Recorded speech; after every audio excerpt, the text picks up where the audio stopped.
Okay, it's late at night. I just had a dream. A vivid dream. Actually, it was really vivid. In the dream, the setting for the dream was we were in like some...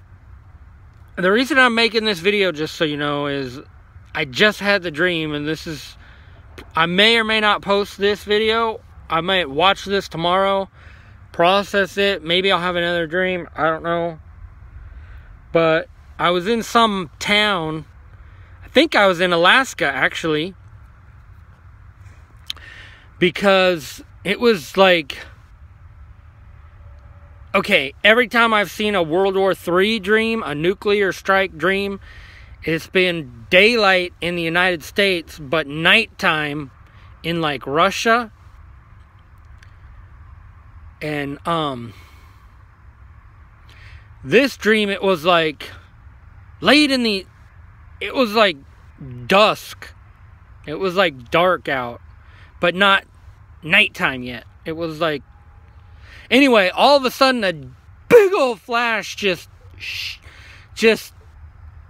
on the, like, really far away, like, way over on the horizon, but it was such a bright flash that the whole sky lit up like it was daylight. I mean, imagine the sun is down, and it's like, it felt like it was, like, dark, like, it was like, you know how when the sky... the sun is going down and the sky is red on the horizon, and then it goes down more and it's real dark red just on the horizon, but it's nighttime right above you. Okay, like, it was dark enough. I want to say it was like twilight or something. I want to say it was... Anyway, it was a super bright just flash that everybody was like everybody in the whole town was like, whoa! You know, like everybody just... Here, let me do that again. Like everybody was like you could totally see this thing, even though it was really far away. And some people started to think, oh yeah, when it happened, people couldn't look at it. Like their eyes were like, ah, you know, like... But it also happened really far away. That was the first thing that happened. Like the super bright flash. Then all communications were down. Nobody knew what was going on from that point on. Like there was no TV, there was no internet, there was no radio, there was nothing. And they were in a remote place where already it was like, I think they were in some village in Alaska. Okay, and the flash was unbelievably, I mean, and then everybody kept waiting for a shockwave, like and it never came because this nuke was so far away when it detonated. Then the next scene in the dream, that's why I'm making this, because I just had the dream and I'm trying to remember. Everybody was... It was a small town where everybody knew everybody. And I remember seeing big trees outside, like it was it was forested area. And I want to say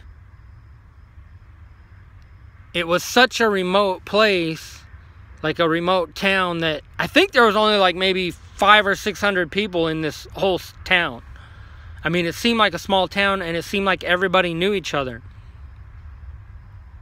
Then within like an hour, everybody was talking about, it's official, man, money's not worth anything. Everybody had gone to the bank, they had tried, they had called, and they were like, money is not worth anything. Like cash, money, bank accounts. Like one guy, I remember one guy, he's like, it's official, man. Your dollar is worth nothing. Like people were trying to buy stuff, and within a short time, people even in this remote town had realized that everybody saw the flash. I mean, the flash lit up everything like broad daylight, even though it was nighttime. And it wasn't like dark night, but it was nighttime enough to know. I want to say like, if it was summertime, then it was like 9:30. where the sky is still just barely light on the far end where the sun is going on. There's a little bit of light. And this happened in the other direction of where the sun was setting. As a matter of fact, the sun was setting in the east. I assume it was east because they all spoke English. And no, the sun sets in the west. The sun was setting in the west, unless the sun was coming up. No, because everybody was up. Everybody was awake when it happened. So the sun was setting in the west, and this happened to the north. The flash happened to the north, okay, in the dream. Then I specifically remember them people talking and one person saying it's official. There's no money. All accounts are down. The internet's down. And nobody wants to buy anything with cash or money. And if you had a debit card, it would just go through like declined or unable to connect or whatever. And if you had cash, people were already saying, no, I'm not taking your cash.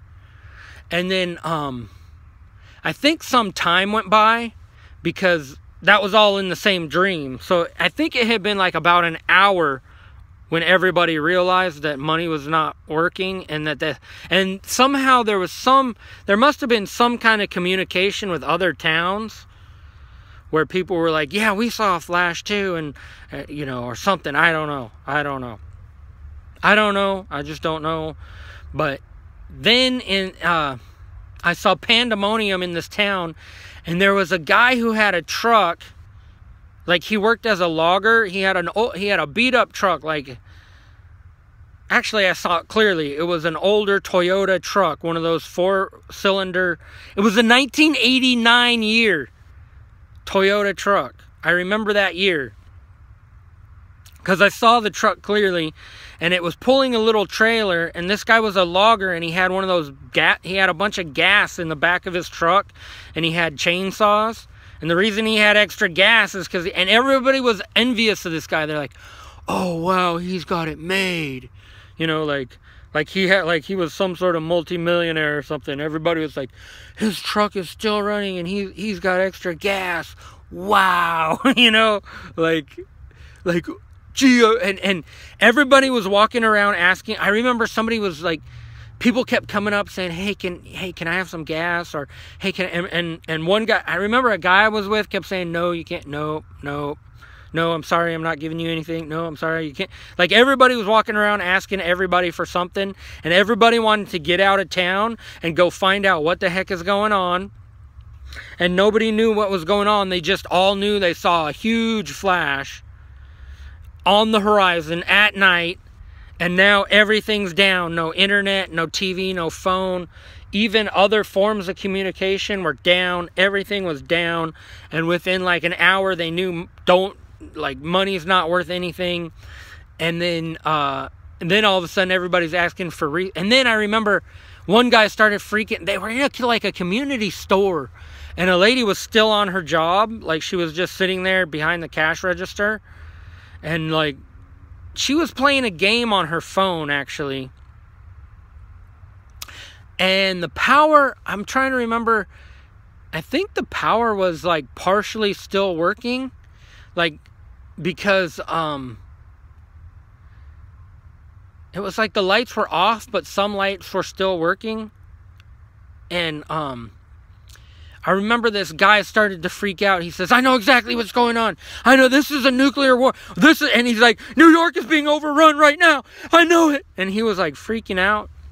And then the lady at the cash register was like all like relaxed and just kind of like playing a video game on her phone. And when he freaked out like that, she started to she realized, oh my God, this is serious. It had just happened, and she wasn't taking it very seriously. She's like, whatever. I didn't see any flash. She's on her game, playing some, doodle jump or whatever. And then all of a sudden, this guy freaks out. And then she realizes, you could tell by the look on her face that she was kind of pissed because she was in La La Land still. And then he apologized to her. He's like, I'm really sorry. I'm sorry. I don't know. I really don't know. Anyway, I'm trying to think if I remember anything else.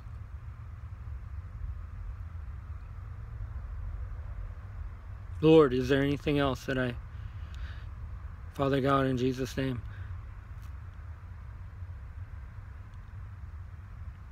Yeah, it had to have been a town like in Alaska, or maybe it has to have been a place that's offset from the United States enough for there to be a different time zone, because I know when that nuclear strike happens, it happens in the middle of the day actually it happens in the morning in Seattle. Or the vision that I saw was Seattle was overcast and the nuke burned right through the sky, like right through the the cloudy overcast sky in Seattle in the morning. It burned right through that. And then the other vision I saw was in Colorado. It was I want to say it was like around 11 o'clock in Colorado. So that would have been 9 o'clock in like on the West Coast, I think. Depending on if it's daylight savings time or whatever. 9 a.m. in Seattle, 11 a.m. I don't know. 11. Yeah, if it's 11 in Colorado, then it would be like 9 in Seattle. Anyway, I've had visions of it, and then in Russia, I had a vision that it was dark nighttime. Trying to think. Listen, you guys, this happens before the rapture. Okay, this is the hour that Babylon the Great falls. Everything's going to happen exactly as is written in the Bible. Revelation chapter 14, verse 6 says the gospel goes out. Then verse 7 and 8, the hour of God's judgment comes and Babylon the Great falls. Okay, and then verse 9 through 11, the mark of the beast comes out. Then 12, verse 12 and 13 is persecution and martyrs. And then Revelation 14 through 14:20 is the rapture. And remember, the seventh trumpet is the same event as the seventh bowl of God's wrath. Study that out. The sixth trumpet is the same exact event as the sixth bowl of God's wrath. When you see Jesus standing on Mount Zion with the 144,000, that's the same event as the seventh trumpet. And so that happens in Revelation 14, verse 1. Okay, so the sequence of events ends and starts over. The seven seals lead into the seven trumpets. The seventh trumpet is the last event where Jesus comes back and begins to reign, and the kingdom of this world has become the kingdom of our God. Then the sequence of events ends in Revelation 12:1 through 14:5 is another sequence of events. And in Revelation chapter 14, verse 1, it says that Jesus appears, the Lamb of God appears on Mount Zion in Jerusalem. That means Jesus has come back and begun to reign from Mount. Where does Jesus come back to reign? He comes back first to Mount Zion, outside of Jerusalem, with 144,000. That sequence of events ends right there, and another sequence of events begins in Revelation 14, verse 6. It says, remember, verse 7 and 8, a second angel followed, a third angel followed. And then in Revelation 14:13, it says, blessed are those who die from now on, or from henceforth. That's a sequence of events. Then we see the rapture. We see the angel seated on a cloud. Revelation 14:14. Then we see that same angel, that's the angel who's in charge of the rapture. That's also the rider on the white horse from Revelation 6:1. Then it goes all the way through to the seventh bowl of God's wrath, which is the same exact event as the seventh trumpet. And the sixth bowl of God's wrath is the same exact event as the sixth trumpet. And it's a war. The sixth trumpet and the sixth bowl of God's wrath is a war that happens in the region of the Euphrates River. And it's the final war that Jesus wins, the final war, and then comes back. So the sixth trumpet, so the angel sounds the sixth trumpet, and then the other angel pours out the bowl of God's wrath. Okay, and that's a war that happens in the region of the Euphrates River. Then after that war, the seventh trumpet is sounded, and the seventh angel pours out his bowl of God's wrath. Okay, And then Jesus comes and reigns from starting in Mount Zion. And a lot of people think the book of Revelation is one long continuous sequence of events. They're wrong. All these teachers all the teachers on pre-tribulation rapture, they're wrong. They're flat out wrong. They say the rider on the white horse is the Antichrist. He appeared in the throne room of God up in heaven, and he was given a crown in the throne room of God. And the four living creature says, come see. And suddenly this angel comes in riding a white horse. He's part of the armies of God of Revelation chapter 19 verse 14. It says that Jesus is riding a white horse and all of the armies behind him are riding a white horse. He's wearing a crown that's a Stephanos crown. The crown that's given the rider on the white horse is a Stephanos crown. The Stephanos crown is the same crown the 24 elders are wearing in Revelation chapter 4, verse 4. It's the same crown that Jesus offers the saints in Revelation chapter 2. He says, I will give you a Stephanos crown of life. But when it talks about the crowns on the beast in Revelation 12, it says the beast has 7 heads and 10 horns and 7 crowns on the horn, on the 7 crowns. That word is diademata. And then in Revelation chapter 13, where it says it has 10 crowns. Okay, it goes from having 7 crowns in Revelation 12 when it launches the first strike. The enormous red dragon is China. They launch a nuclear strike, stars falling from the sky to the earth. And then the very next chapter, all of a sudden it goes from having 7 crowns to 10 crowns. Those crowns are diademata crowns, not Stephanos crowns. The rider on the white horse has a Stephanos crown. The angel in Revelation 14 verse 14 has a Stephanos crown. The rider on the white horse is not the Antichrist. He appears in heaven, in the throne room of God, and then one of the 4 living creatures is what summoned him to. He says, come and see. And then the rider on the white horse appears in the throne room of God, and he receives what's written on the first seal. And then he rides out. And in the throne room of God, he receives the crown. Then he rides out. Then another living creature says, come see. And then the red horse comes in. And what's he need to come see? He sees what's written on the second seal. And then he rides out. These are angels of God. They say that the rapture happens in Revelation chapter 4, where God says, come up here. And then they're false and lying teachers, because that's all they quote. They say, when God says, come up here, that's when... And then they go off and keep talking about blah, blah, blah. God never said, come up here. He said, come up here and I will show you what must take place after this. And then it says, immediately I was in the Spirit. Then John's in the throne room of God. He does not see in Revelation chapter 4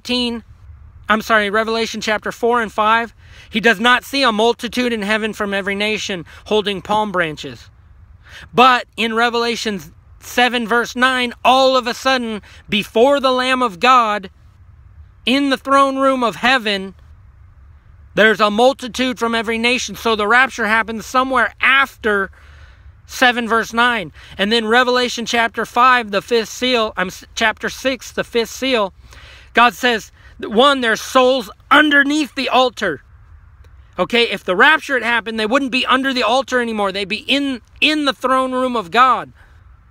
And God says, wait a little bit longer until the number is complete of those who are to be put to death for their faith. If the rapture's already happened, why would God say that?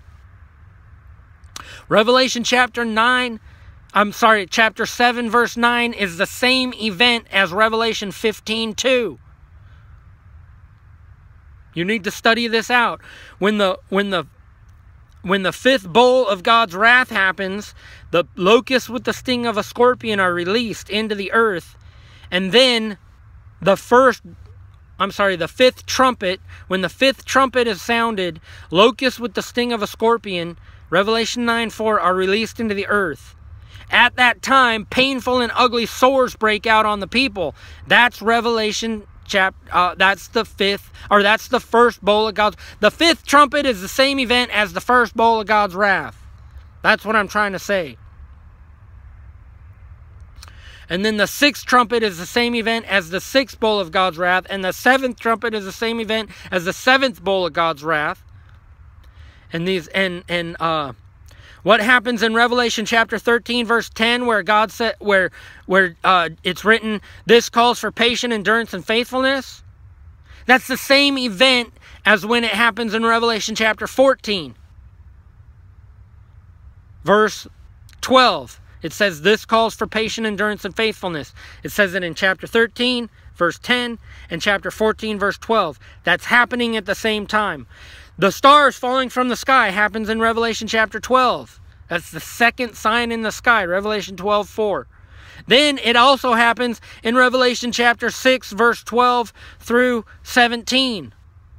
It's not happening twice. It's the same event. China launches the nuclear strike. We see the first strike. It's the hour of God's judgment. So we see the first minute of World War III, the nuclear strike in Revelation 12:4, when China sends stars from the sky to the earth. That's the first strike. Then the last strike is what John sees in Revelation chapter 6, verse 12 through 17. So if it's the hour of God's judgment, so minute 1, remember, the beast comes to Babylon the Great falls in 1 hour, and the beast comes to power, Revelation chapter 17, verse 12, in 1 hour. It's the hour of trial to come upon the whole earth, Revelation 3:10. And in Revelation chapter 18, it says it 3 times that Babylon the Great is burned with fire in 1 hour. In 1 hour, all her wealth comes to nothing. And then it says, lo, in 1 day. So we know that God is saying it's not... He differentiates between time. If it's a 42-month period, he says 42 months. If it's 1,260 days, he says 1,260 days. If it happens in 1 day, it happens in 1 day. And if it happens in 1 hour, he means it. It's an hour event. So Revelation 3:10, Jesus said no one knows the day or the hour. He was talking about 2 different things. The day of Christ and our being gathered to him, and the hour of God's judgment. And everybody's seen these visions and dreams. And then after the hour of God's judgment, after that nuclear strike, the beast comes rising out of the sea, Revelation 13. Russia, China, and Islam is the leopard, comes rising out of the sea. Revelation chapter 13, the bear, the dragon, and the leopard. The bear, the dragon, and the leopard. The bear is Russia, the dragon is China, the leopard is Islam. The 10 leaders of Revelation chapter 17 verse 12 are Putin, Jinping, the Ayatollah of Iran, Obama, Trudeau, Macron, Erdogan, Kim Jong-un. These are the leaders of the beast, the government of the Antichrist. Kim Jong-un, think about that. And possibly the Pope. If they don't kill him first. I mean, I would think he'd be one of the first to gather his people together and all take the mark.